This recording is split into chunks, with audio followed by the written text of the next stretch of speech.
आज के इस वीडियो में हम लोग CSS के ऑब्जेक्ट फिट प्रॉपर्टी के बारे में पढ़ेंगे। ये क्या काम करता है, किस तरह से यूज किया जाता है, कब यूज किया जाता है और किस एलिमेंट के लिए यूज किया जाता है, सारी चीजें हम इस वीडियो में डिस्कस करने वाले हैं। तो चलिए जल्दी से अपना VS कोड ओपन कर लेते हैं। तो यहाँ पे मैं अपने फ्रंट एंड डेवलपमेंट कोर्स के फोल्डर में आ चुकी हूँ। यहाँ पे एक नया फोल्डर क्रिएट करेंगे सबसे पहले, और ये हमारा होने वाला है वीडियो नंबर 34।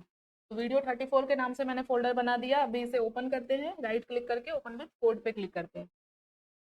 यहाँ पे फटाफट से हम लोग index.html एक फाइल क्रिएट कर लेते हैं। तो index.html मेरा फाइल यहाँ पे क्रिएट हो चुका है, इसे क्लोज कर देते हैं।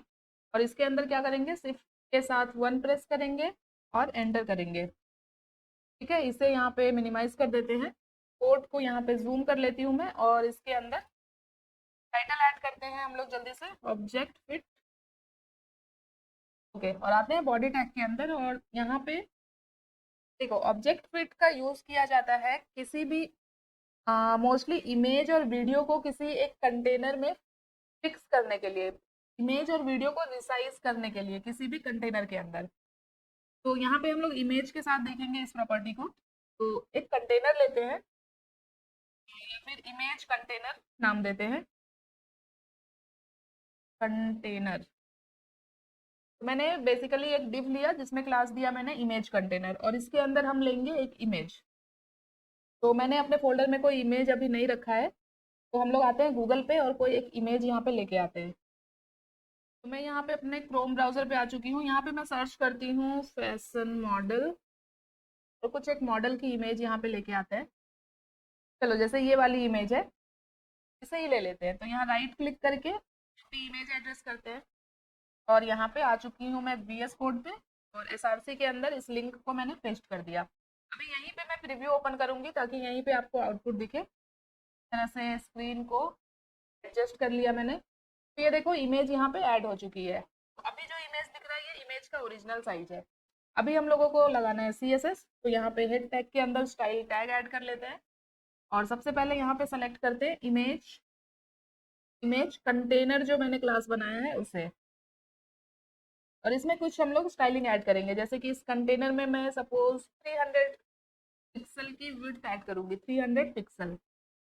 ओके, एंड हाइट ऐड करते हैं, हाइट दे देते हैं 400 पिक्सल।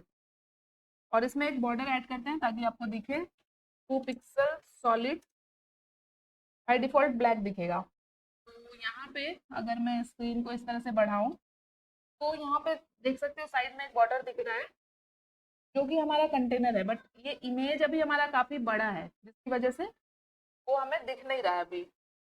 तो यहाँ पे अगर मैं अभी के लिए इस इमेज को हटा दूं तो आपको कंटेनर दिख जाएगा। ये देखो, 300 विड्थ और 400 हाइट की एक कंटेनर मैंने यहाँ पे बना ली है। अभी इस इमेज को ऐड करते हैं और यहाँ पे इमेज को स्टाइल करते हैं। तो यहाँ पे डायरेक्टली इमेज को टैग के थ्रू सेलेक्ट करते हैं CSS में, और इमेज में विड्थ को कर देते हैं 100% एंड हाइट को भी कर देते हैं 100%। तो अभी क्या हुआ, इमेज कंटेनर जो है वो पेरेंट क्लास है इस इमेज का, और इमेज कंटेनर में हमने हाइट और विड्थ सेट किया है। इसे विड्थ दिया है मैंने 300 और हाइट दिया है 400। और इमेज टैग क्या है, यहाँ पे चाइल्ड है। तो इमेज में अगर हम विड्थ 100% करेंगे मीन्स की 100% ऑफ दिस विड्थ, इसके कंटेनर का जो विड्थ है वो पूरी विड्थ लेगा। और हाइट भी 100% किया मीन्स की 100% ऑफ दिस पेरेंट हाइट। तो इमेज का हाइट और विड्थ भी उतना हो जाएगा जितना कंटेनर का हाइट और विड्थ है। तो देखो, अभी ये इमेज पूरा इस कंटेनर के अंदर फिट हो गया है। बट थोड़ा सा अगर आप यहाँ पे अभी नोटिस करो तो ये जो इमेज है, थोड़ा सा आप लोग देख सकते हो श्रिंक सा हो गया है, इसका जो हाइट है वो थोड़ा ऐसा दब गया है। अगर मैं अभी यहाँ पे हाइट और विड्थ हटा दूँ, या फिर सिर्फ हाइट को मैं कमेंट आउट करती हूँ, तो देखो ये कंटेनर से बाहर जा रहा है। ये देखो, यहीं तक है ये बॉर्डर। यहाँ पे ध्यान से आप देखो, ब्लैक कलर का। अगर मैं विड्थ इसकी थोड़ी बढ़ा दूँ, 8 पिक्सल कर दूँ बॉर्डर, तो शायद आपको अच्छे से दिखेगा। ये देखो, यहीं तक आ रहा है बॉर्डर। और इस इमेज की हाइट इस कंटेनर में जो मैंने हाइट दिया है 400, उससे ज्यादा है। देखो यहाँ पे इतना एक्स्ट्रा है, तो ये बाहर आ रहा है। ये ओरिजिनल इमेज है, बट जैसे ही मैं यहाँ पे हाइट 100% दे रही हूँ तो ये कंटेनर के अंदर फिट हो जाएगा, अपनी हाइट को कंटेनर के अंदर फिक्स कर लेगा। इसकी वजह से क्या है, हमारा जो इमेज है, अगर मैं हाइट को थोड़ा कम कर दूं, जैसे 200 करूं, तो ये देखो, ये मैं आपको दिखाना चाह रही हूँ कि हमारा इमेज इस तरह से फिट हो रहा है।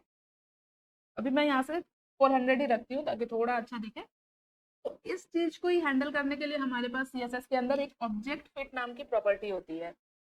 इसके अंदर मल्टीपल वैल्यूज होते हैं हमारे पास। यहाँ पे देख सकते हो, कंटेन है, कवर है, फिल है, नन है। तो बाय डिफॉल्ट जो होता है वो फिल होता है, मीन्स की जो भी कंटेनर की हाइट और विड्थ है उसके अंदर जाके पूरा सेट हो जाएगा। इमेज का जो ओरिजिनल हाइट और विड्थ है वो अपने आप को एडजस्ट कर लेगा पेरेंट के अकॉर्डिंग, मीन्स की कंटेनर के अकॉर्डिंग। इसकी वजह से ये कंटेनर में फिट हो जाता है। जैसे मैं अभी विड्थ को 200 करूँ, तो देखो विड्थ में भी ये बिल्कुल पतला सा इमेज हो गया। हाइट को 300 कर दूं तो कुछ ऐसा दिख रहा है। बट हम लोग चाहते हैं कि हमारा जो ओरिजिनल इमेज है उसका जो ओरिजिनल हाइट और विड्थ है वो, उसका एस्पेक्ट रेशियो मेंटेन रहे, प्रिजर्व रहे। तो हम लोग यहाँ पे ऑब्जेक्ट फिट के अंदर जो वैल्यू ऐड करते हैं वो होता है कवर। तो जैसे ही मैंने ऑब्जेक्ट फिट कवर किया, अब ये जो इमेज है हमारे कंटेनर में बिल्कुल फिट भी हो जाएगा और इसका एस्पेक्ट रेशियो जो है वो भी बिल्कुल मेंटेन रहेगा। इसलिए हमारा जो इमेज है अब वो श्रिंक या फिर स्ट्रेच नहीं होगा। अगर मैं यहाँ पे अभी हाइट को कमेंट आउट करूँ तो शायद आपको अच्छे से दिखेगा, और यहाँ पे हाइट को 400 करूँ तो ये देख सकते हो। अभी इमेज क्या हो रहा है, कंटेनर के अंदर आ चुका है, ऑब्जेक्ट फिट हमने किया है कवर। तो इमेज विड्थ में तो पूरी तरह से सेट हो चुका है, और कंटेनर की हाइट है 400 पिक्सल, और हमने इमेज में अभी हाइट नहीं दिया है। तो जैसे ही अभी मैं हाइट यहाँ पे ऐड करूँगी तो ये देखो, इमेज बिल्कुल, इमेज का जो ओरिजिनल एस्पेक्ट रेशियो है वो मेंटेन रहता है ऑब्जेक्ट फिट कवर से।